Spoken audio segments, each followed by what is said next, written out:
Lukas, ikasyam na kabanata. Isinugo ang 12. Tinipon ni Jesus ang 12 at binigyan sila ng kapangyarihan at karapatang magpalayas ng mga demonyo at magpagaling ng mga may sakit.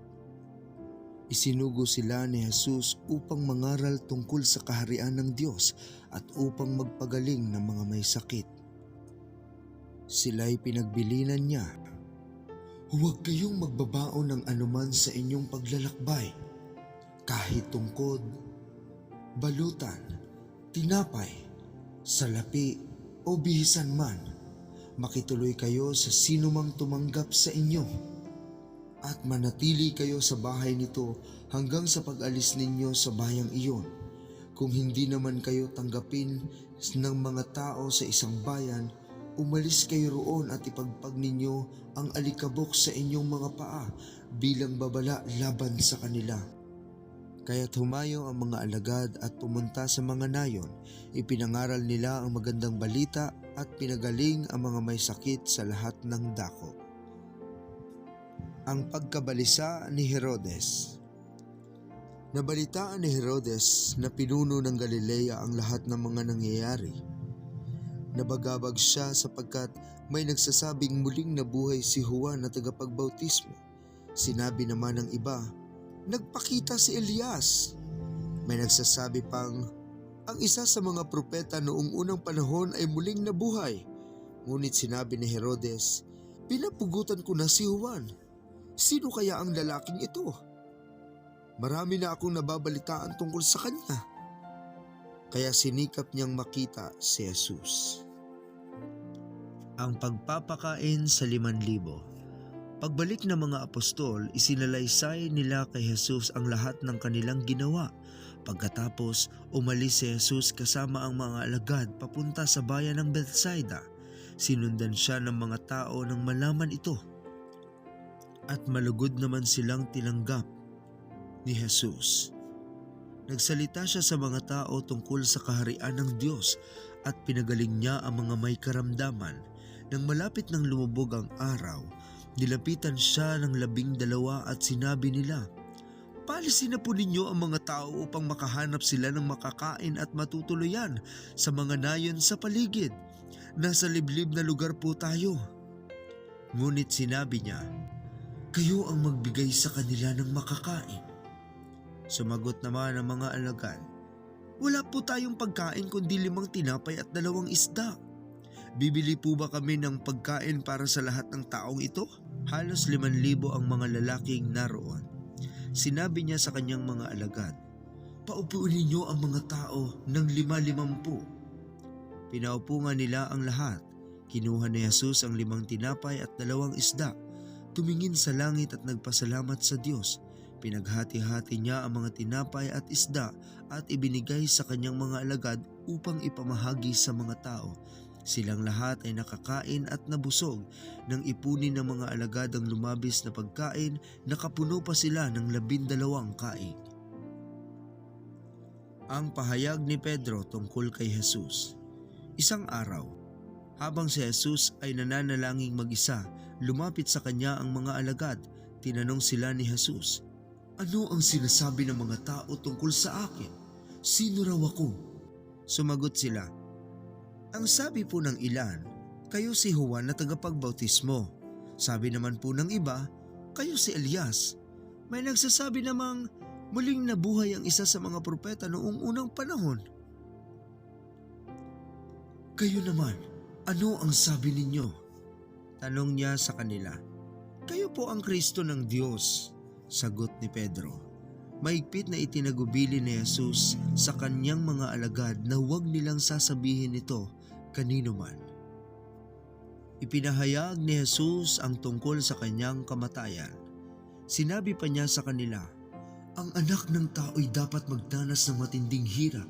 Itatakwil siya ng mga pinuno ng bayan, ng mga punong pari at ng mga tagapagturo ng kautusan. Siya ay papatayin, ngunit sa 3 araw ay muli siyang mabubuhay.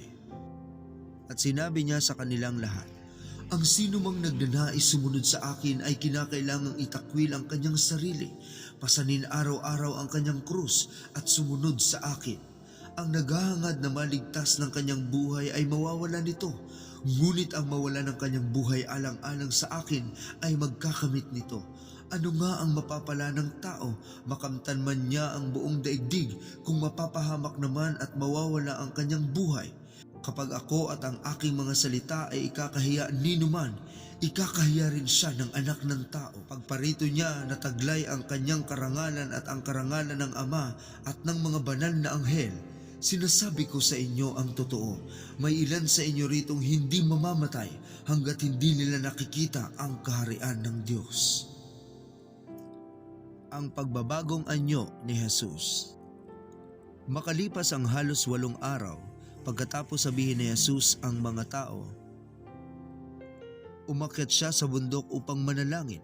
Isinama niya sina Pedro, Juan at Santiago. Habang siya'y nananalangin, nagbago ang anyo ng kanyang muka at ang kanyang kasuotan ay nagningning sa kaputian. Biglang may lumitaw na 2 lalaki na nakikipag-usap sa kanya, sina Moises at Elias, na nagpakitang may kaningningan. Pinag-usapan nila ang pagpanaw ni Jesus na malapit na niyang isa katuparan sa Jerusalem. Nakatulog sina Pedro noon at paggising nila ay nakita nila si Jesus na nakakasilaw ang anyo at may 2 lalaking nakatayo sa tabi niya.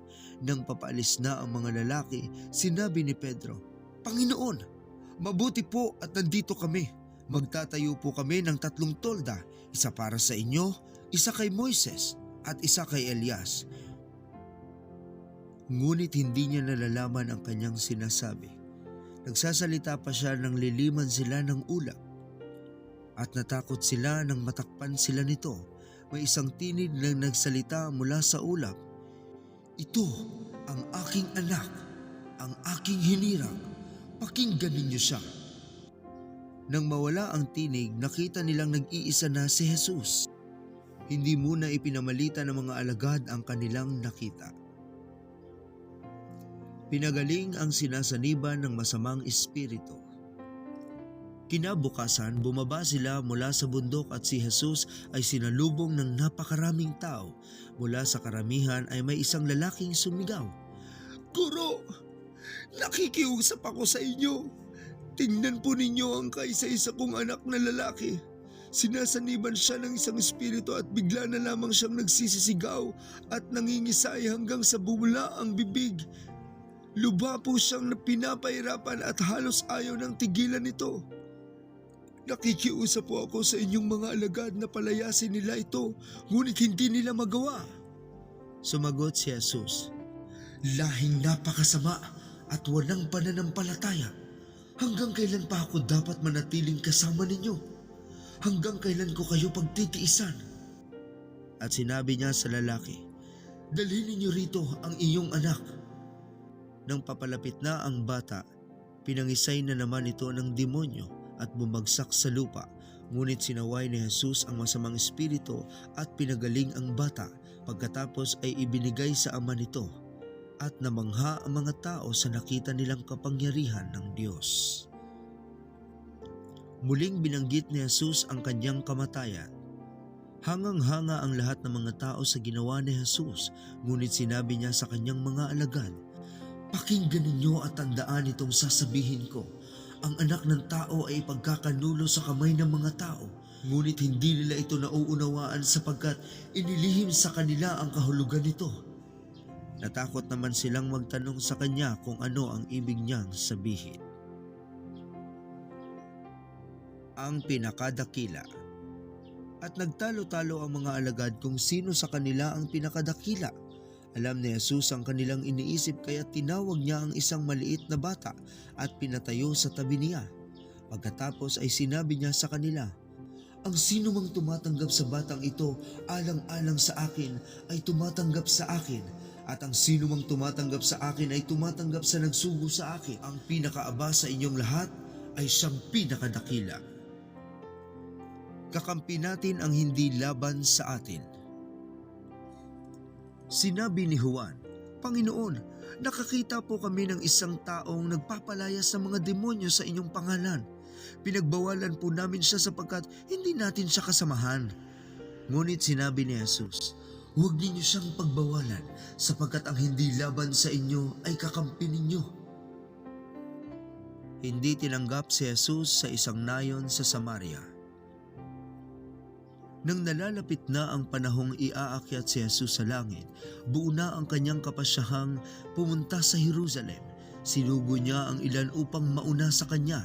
Pumunta sila sa isang nayon sa Samaria upang ipaghanda siya ng matutuluyan. Ngunit ayaw siyang patuluyin ng mga Samaritano. Dahil buo na ang kanyang kapasyahang pumunta sa Jerusalem, nang makita ito ni Santiago at Juan, sinabi nila, "Panginoon, gusto ba ninyong magpaulan kami ng apoy mula sa langit upang sila'y lipulin tulad ng ginawa ni Elias?" Ngunit hinarap sila ni Jesus at sila'y pinagalitan. "Hindi ninyo alam kung anong espiritu ang nasa inyo. Ang anak ng tao ay naparito hindi upang ipahamak, kundi iligtas ang mga tao." At nagpunta sila sa ibang nayon.